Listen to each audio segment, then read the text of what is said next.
आप ही बताइए। कोर्ट कचहरी के सिस्टम में अक्सर एक बात बार बार दोहराई जाती है, bail is the rule, jail is an exception. इसका मतलब है कि बेल मिलना अधिकार है लोगों का, लेकिन आज के दिन चीफ जस्टिस ऑफ इंडिया कह रहे हैं कि डिस्ट्रिक्ट कोर्ट्स में जेल रूल बनता जा रहा है। लोअर कोर्ट्स के जजेस बेल देने से झिझक रहे हैं। एडवोकेट दुष्यंत दवे के अनुसार जजेस पर प्रेशर है, एक डर का माहौल है, जजेस को अपनी फैमिलीज की चिंता होती है।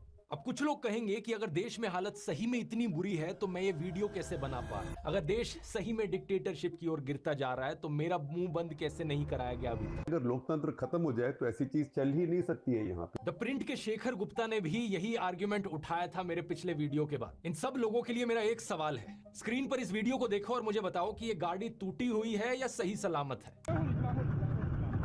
अब कोई भी नॉर्मल इंसान कहेगा ऑब्वियसली भाई टूटी हुई गाड़ी है, लेकिन शेखर गुप्ता का लॉजिक अगर यहाँ इस्तेमाल किया जाए तो वो कहेंगे देखो गाड़ी में ड्राइवर बैठा है, गाड़ी चल रही है, इसका मतलब गाड़ी सही सलामत है। कोई सेंस है इस बात का? मेरा मुंह बंद नहीं हुआ अभी तक, इसकी खुशी मना रहे हो, और उनका क्या जिनका मुंह बंद ऑलरेडी कराया जा चुका है? इस न्यूज हेडलाइन को देखिए, 6 लोगों को अरेस्ट किया गया और 100 से ज्यादा FIRs कराई गई सिर्फ इसलिए क्योंकि लोग पोस्टर चिपका रहे थे मोदी हटाओ देश बचाओ के। लेट पवन जायसवाल पर 4 सेक्शंस के अंडर केसेस फाइल किए गए सिर्फ इसलिए क्योंकि उन्होंने ये रिपोर्ट किया स्कूल में मिड डे मील के तौर पर बच्चों को नमक के साथ रोटियां खिलाई जा रही हैं। ये एक बहुत बड़ी लॉजिकल फैलेसी है जिसे फॉल्स डिलेमा कहा जाता है। चीजों को जबरदस्ती ब्लैक एंड व्हाइट बना देना कि या तो देश एक डेमोक्रेसी है या फिर एक डिक्टेटरशिप है, बीच में कुछ हो ही नहीं सकता। मैंने कभी नहीं कहा था कि देश ऑलरेडी 100% डिक्टेटरशिप बन गया। मैंने कहा था देश डिक्टेटरशिप की ओर गिर रहा है और अभी भी यही कह रहा हूं। ये डेमोक्रेसी और डिक्टेटरशिप ये एक स्पेक्ट्रम है, एक स्केल है बहुत बड़ा।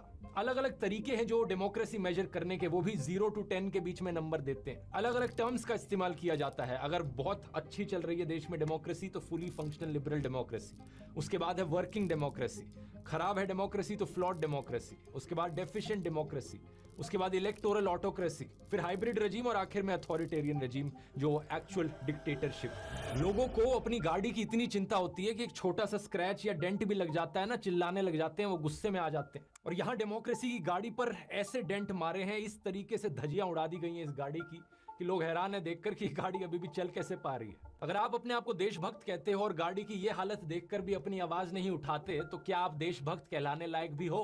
इसी महीने डेमोक्रेसी रिपोर्ट 2024 रिलीज हुई स्वीडन के वी डेम इंस्टीट्यूट के द्वारा, और इसने इंडिया को पता है कौन सी कैटेगरी में डाला है? इलेक्टोरल ऑटोक्रेसी की कैटेगरी में डाला है। फुल डिक्टेटरशिप से 2 कदम दूर। इसका मतलब है कि देश में मल्टी पार्टी इलेक्शंस तो हो रही हैं, लेकिन एक फेयर लेवल प्लेइंग फील्ड नहीं मिल पा रही है। लोगों की आजादी खत्म करी जा रही है। इस रिपोर्ट में लिखा है कि मोदी सरकार ने सेडिशन, डिफेमेशन और काउंटर टेररिज्म जैसे कानूनों का इस्तेमाल किया है अपने खिलाफ उठ रही आवाजों को दबाने के लिए, और जल्द ही इस लिस्ट में एक और कानून भी ऐड हो सकता है। ब्रॉडकास्टिंग सर्विसेज रेगुलेशन बिल 2023 के अंदर नए IT रूल्स लाने की कोशिश करी जा रही है। इसके अनुसार ब्रॉडकास्टिंग की एक बहुत ब्रॉड डेफिनेशन बनाई गई है। जिन जिन लोगों का YouTube चैनल है, Facebook अकाउंट है, Instagram हैंडल है या WhatsApp चैनल भी है, वो सब ब्रॉडकास्टर्स की कैटेगरी में आएंगे।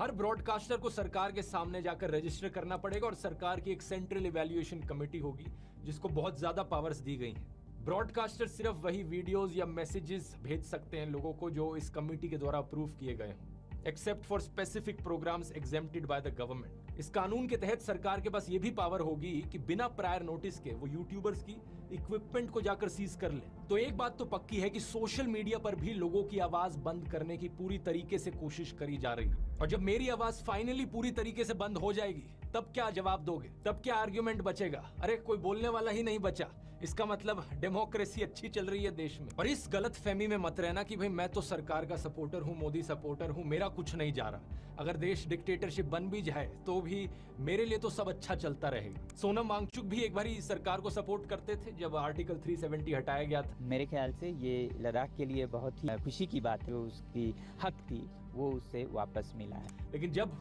उनके एरिया में कोई प्रॉब्लम आई और उन्होंने अपनी आवाज उठाने की कोशिश करी, 21 दिन तक अनशन पर बैठने के बावजूद भी सरकार का मुंह नहीं खुला।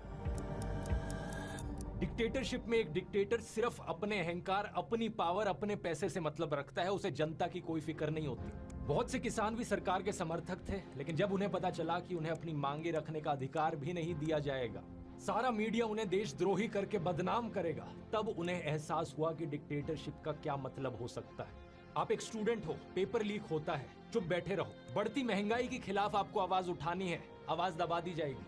अपनी डेली लाइफ में किसी भी तरीके का ना इंसाफ अगर आप सह रहे हो, आपके पास कोई ऑप्शन नहीं बचेगा अपना मुंह बंद करके चुप बैठे रहने के अलावा। बेरोजगारी और महंगाई जैसे मुद्दों पर तो ये चीज हम ऑलरेडी होते हुए देख सकते हैं।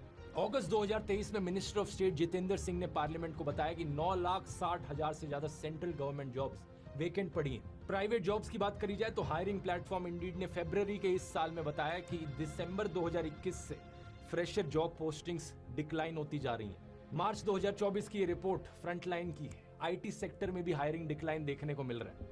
जॉब्स की सिचुएशन इतनी खराब है कि हरियाणा सरकार को 10,000 से ज्यादा कॉन्ट्रैक्चुअल लेबर की नौकरियां एडवर्टाइज करनी पड़ी इजराइल में, एक ऐसा देश जो वॉर जोन बना बैठा है। हरियाणा के यूथ को वहां भेजा जा रहा है सरकार के द्वारा। ये हालत है देश में जॉब्स की। और महंगाई की तो क्या ही बात करनी, पेट्रोल का दाम 90 रुपए से लेकर 110 रुपए तक पहुंच चुका है। जनवरी 2024 की रिपोर्ट बताती है कि यूनाइटेड नेशंस का जो फूड प्राइस इंडेक्स है वो ग्लोबल फूड इन्फ्लेशन को -10.1% पर डालता है। यानी दुनिया भर में खाने के प्राइसेस कम हो रहे हैं, लेकिन इंडिया में फूड प्राइस इंडेक्स इन्फ्लेशन क्या है दिसंबर 2023 की 9.5% पर। सरकार खुद 80 करोड़ से ज्यादा लोगों को फ्री खाना बांटती है। बताओ क्या जरूरत पड़ी 80 करोड़ लोगों को फ्री खाना देने की? ये तभी हो सकता है जब इन लोगों के पास खाना खाने तक के पैसे नहीं है।